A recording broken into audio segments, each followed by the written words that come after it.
मैं सबसे पहले दीदी का धन्यवाद दूंगा और मैं एक चीज जो देख सकता हूं, पूरे देश में अगर भारतीय जनता पार्टी से कोई मुकाबला कर रहा है तो यहाँ की मुख्यमंत्री आदरणीय ममता बनर्जी जी मुकाबला कर रहे हैं। और यही मुकाबला करने से भारतीय जनता पार्टी से मुकाबला किया जा सकता है। जितना तकलीफ परेशानी ये चुनाव को लेकर के दे सकते थे, और एसआईआर सच्चाई जो एसआईआर की ये है, बिहार के लिए एसआईआर आया कि नहीं आया वो अलग बात थी, लेकिन एसआईआर जो लेकर के आए हैं ये लोग, ये लाए हैं आपके स्टेट वेस्ट बंगाल के लिए।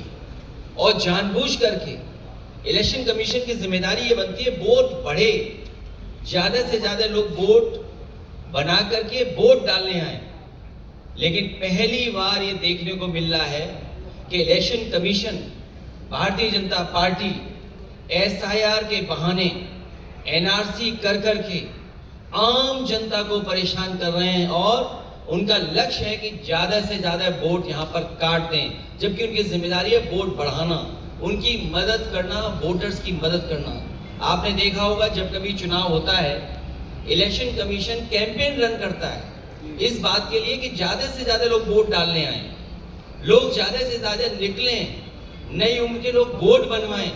लेकिन ये एसआईआर के बहाने हम लोग पहली बार देख रहे हैं कि आदरणीय मुख्यमंत्री दीदी को परेशान करने का काम करें। शायद देश में एसआईआर के बहाने किसी को नहीं परेशान किया होगा, लेकिन हमें भरोसा है बंगाल की जनता पर।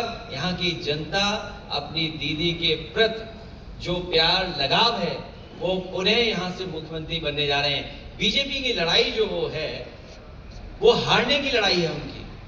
वो सोचते हैं कि इज्जत से हार जाएं, इज्जत से हारना चाहते हैं, लेकिन यहाँ की जनता हराएगी।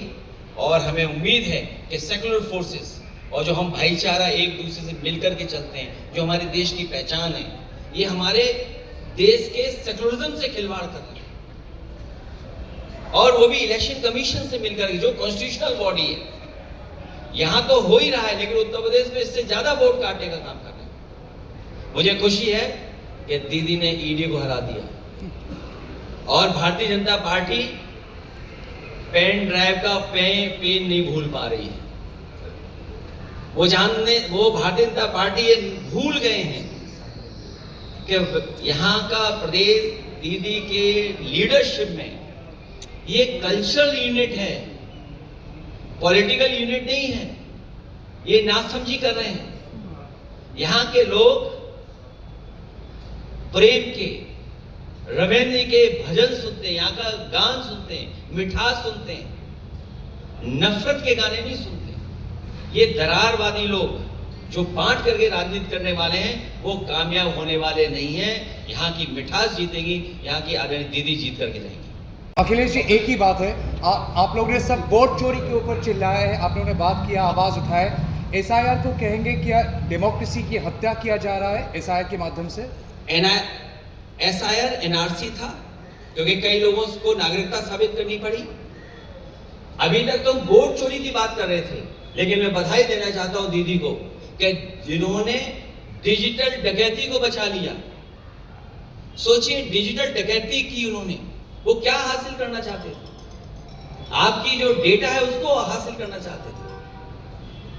अखिलेश जी, इलेक्शन आने पर एक्टिव हो जाता है, दूसरे राज्यों में भी करता है, दूसरा विरोधी यह है, लेकिन वेस्ट बंगाल में ज्यादा होता है। ये मैं दीदी की हिम्मत को, उनके लोगों को बधाई देता हूं कि इस जिम्मेदारी से वो जनता के लिए लड़ रहे हैं। और ये ED, CBI, income tax BJP के साथ चलता है। बीजेपी का एक संगठन है ये, जहां बीजेपी को लगता है कि इसको आगे करके लड़ा जा सकता है, वो आगे करके लड़ते हैं। पूरा महाराष्ट्र कैसे जीता ED, CBI, income tax. Akhilesh ji, आखिरी सवाल